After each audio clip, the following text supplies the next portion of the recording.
Hey guys, so welcome to a late night with Laura again, and today I'm going to be talking about heels.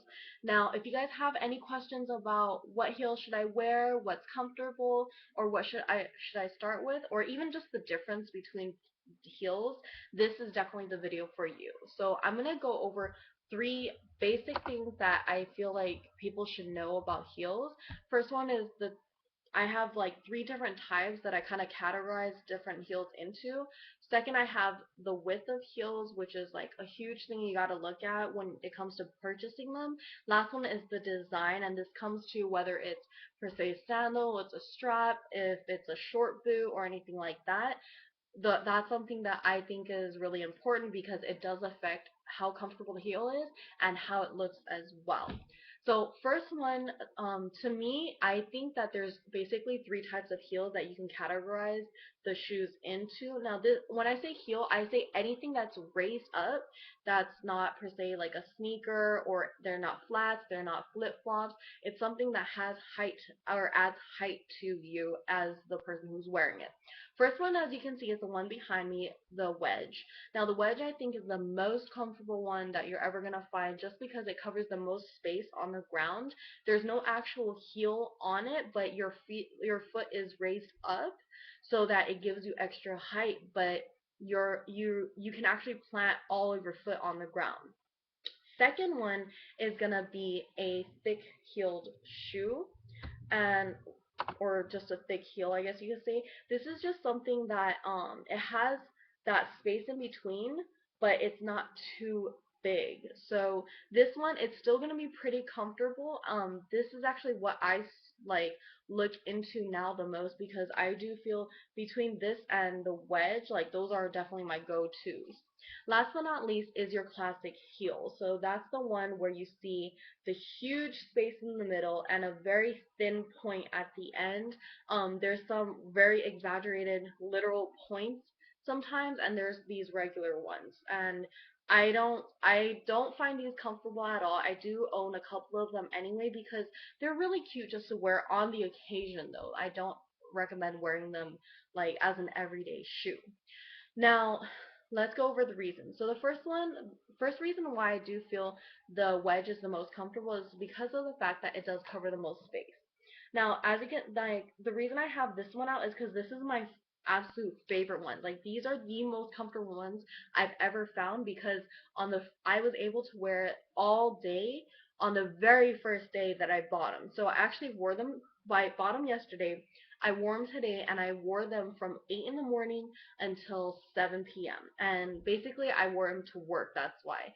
And at work, I am constantly getting up, walking around, standing, and I do have well, technically, I have sit down time whenever I need it, but I just really wanted to see how long I could go on these shoes, and I think I went until 2 or 3-ish before I actually had to sit down because my feet were hurting. Now, your feet are gonna hurt no matter what if you're just starting off wearing heels. It's just because of the fact that your feet are so used to being flat on the ground that now when you raise it up, it's just going to be really uncomfortable. One thing that I noticed when I started wearing heels was that once I wanted to take my feet out of the heel, it was really hard for me to re-flatten my foot. So you got to really be careful. Take it slow. Don't try to force your foot to like just get used to going back and forth. So as you can see at the bottom of the heel, you only actually put pressure on 2 points of the heel. That's going to be everything from basically the ball to your toes, and then on your heel, of course.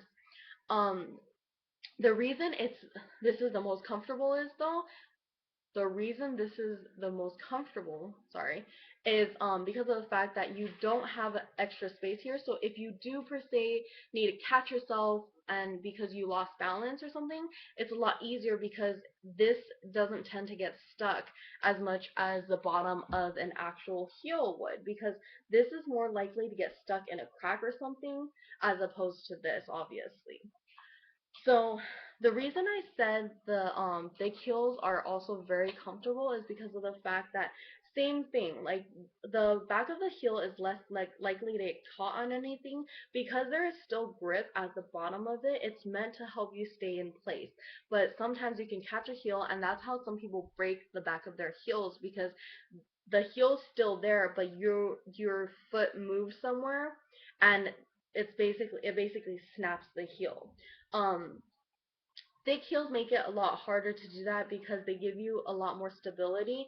And if you guys look at this, there's not much of a difference between like per se the where my foot like the space my foot has to actually stand between the two, except for the slight difference at the very bottom. Now, as opposed to this is going to be really uncomfortable, so you got to really let yourself just gradually get to this. So now, next is the width of the shoe. The width is very important, and as you can see, the width of all of my shoes are pretty big, and that's because of the fact that I do have wider feet. I go kind of between regular sizes and wide sizes because it depends on the actual design of the shoe, but in general, I do prefer a wider shoe. Um, I don't have, if you have a wider foot and you know you do, don't get anything that has a point because it's going to be really, really uncomfortable. If, like, even if you feel like, oh, it fits fine, you got to be careful because it'll rub against the side of your foot and create calluses that way. So it's like, it's one of those things that you shouldn't push your luck on just because if you get a callus, that's just going to suck because that thing's going to be on there for a really long time. It's really hard to get rid of too. Um, Now, you also have to be careful, especially if it's a shoe that's strapped, that the width of the actual strap isn't too small or too big. This one happens to be just about like good for my foot, but I have actually bought a shoe just like this. Unfortunately, it's black, so you can't really see it, but this part is actually, the opening right here is actually too big for my foot. So my foot tends to actually slide out of it every time I walk. Because of that, it really suffocates my toes, and it actually feels like someone tied a string around my toes, and they're tightening it every time I walk. So this is a pair of shoes that I really don't wear much because of that feeling. Um, there are other ones per se that you have to be careful with, like these. These I absolutely love. I think they're the cutest things ever. But because the straps are right here, if your foot, you know your foot doesn't fit well if your pinky toe is either stuck on the strap or if it's behind the strap. So if you see your toe peeping out right here, or if it's like right there, I wouldn't recommend it because usually when you walk, it's gonna push against it and it's either gonna like pop one way or another. Now, the perfect one is if your toe is tucked, your pinky toe is tucked right next to the strap, but it's not too tight for you.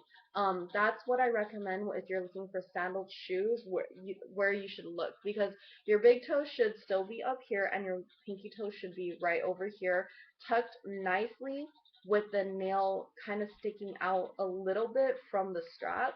Usually that'll make sure that, per se, your nail's not going to get snagged or anything like that. Um, with these kinds, it's a little better. You really just got to make sure that your foot isn't too far out and that it's this kind of fabric or whatever the material is, it's not too tight on your feet, okay? Last one is the design of the shoe. So this is really, really important because the design of the shoe can make a huge difference. Now, if you guys can actually tell, there's a difference between this wedge and this wedge. And it's because of the fact that there's a really huge height difference. Now, the higher it is, the more uncomfortable it's going to be. I am used to wearing heels, so this one is really, really comfortable for me, even though this is about a 4-inch heel. It's just because I'm used to it. Technically, it's I would say 3 inches because the wedge brings your foot up 1 inch. So basically, this whole part of the shoe is completely just height for you. And then everything above it from here up is what your foot is actually going to feel while you're walking and while you're putting weight on it. So the design is very important. The reason why this is so comfortable because it shows a little bit, but just enough, I think. I think it's so cute and it was so comfortable because it's a very nice suede material. This pair was actually from Charlotte Russe. I bought it like literally yesterday for about, I'll say, 40 bucks. That's rounded up. They do have a deal where if you buy one, you get the second for 12.50, which is amazingly cheap. So if you guys have two that you like, I recommend it. Unfortunately I only like this one. So as you can see, it has a peep toe. So my toes kind of literally just peep out of here a little bit, and you can just see the size of your feet. I think that's so cute. Um, for some, such as the black one I have right here, my feet, you can actually see my toes. So when I'm wearing them, these are my shoes, so I don't care if I put my hand in them. It actually shows like this. So I don't like these as much just because kind of looks ugly when your toes completely stick out of the shoe. But at the same time, these are still really comfortable. Believe it or not, I've actually gone hiking in this pair of shoes when I first got them too, because I was breaking them in. So obviously they're really really comfortable, and that's why I always highly recommend wedges. I mean, if I can hike in them, I'm sure you can go a day walking in them. The other kind of design is a lot of like the strapped kind. Now this is another pair. These are actually not too bad. This is a pretty high heel though, as you can notice. This is like what, 1, 2, 3, 4, 5 inch heel. So this is obviously gonna be really, really uncomfortable. For me, actually not too bad. I've gone about a day in them before. But the straps you gotta be really be careful about, especially for like this kind, just because of the fact that they can be really helpful or they can just make it hell for your feet. That's because of the fact that you gotta be careful as to what kind of straps they are. Now, there's some that are in the back that you gotta if the back of your feet aren't used to it, it's gonna be really uncomfortable. Such as this one. Like, I mean, even though this was a really nice suede, you gotta be careful of the zipper still, and you gotta make sure that this fabric is actually covering the zipper when you zip it up, because the reason it's there is to keep your feet from getting scratched up. So make sure to be careful. Let me tell you something about plastic heels, and this is one reason I don't like them. As much as I love the shininess of the shoe, your feet really get stuck. Now, the reason why I don't like these, not even because of just the height, is because of the fact that this whole thing is just plastic, really, especially if you guys can hear the inside is plastic too. So once I put my foot in, I literally feel like I have to put baby powder in there or something, because of the fact that my foot just gets really stuck, and it just like I can't, it's really hard to move your toes and really position them in a comfortable way. So once you get your foot in here, it's just really just stuck in that position. So I remember I got my foot got stuck in a really uncomfortable position where my toes were jammed up against my feet, and I couldn't move them. So this was my biggest problem with these heels. That's why I no longer buy plastic heels, just because you do risk the possibility of actually getting your feet jammed. Now, last but not least, the thing that I want to talk about is those of you who feel like you can't wear slip-ons. As you guys can probably tell, a lot of your heels that you're going to find are these kind of slip-on shoes. The wedges and a lot of like the smaller or thicker heeled ones, you will probably be able to find the zippers, just because of the fact that it's a wedge, so it's not something you can just put in. If I know I've heard that some people have a problem with keeping their foot in and per se it'll keep slipping out.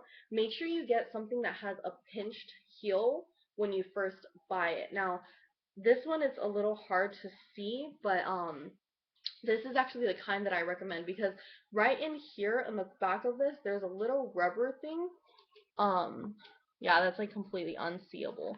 But there's a rubber band right here that goes across here, so that when I put my foot in there, it'll actually kind of tighten around my heel so that the heel actually hugs it. So I actually have to, take this off using my hands. Don't get this kind of heel that is, as you can see, there's no rubber right here, because if but I mean, it doesn't have a strap, but if it doesn't have the thing in the back and it doesn't have a strap, I know it's really hard for some people to keep these on, so that's one thing that I do recommend. I know this was like one of my longest videos, but I hope that's really helpful for you guys, and please be sure to ask me any questions, message me or anything like that, and please subscribe and comment. Okay, thanks guys, I'll see you later, bye.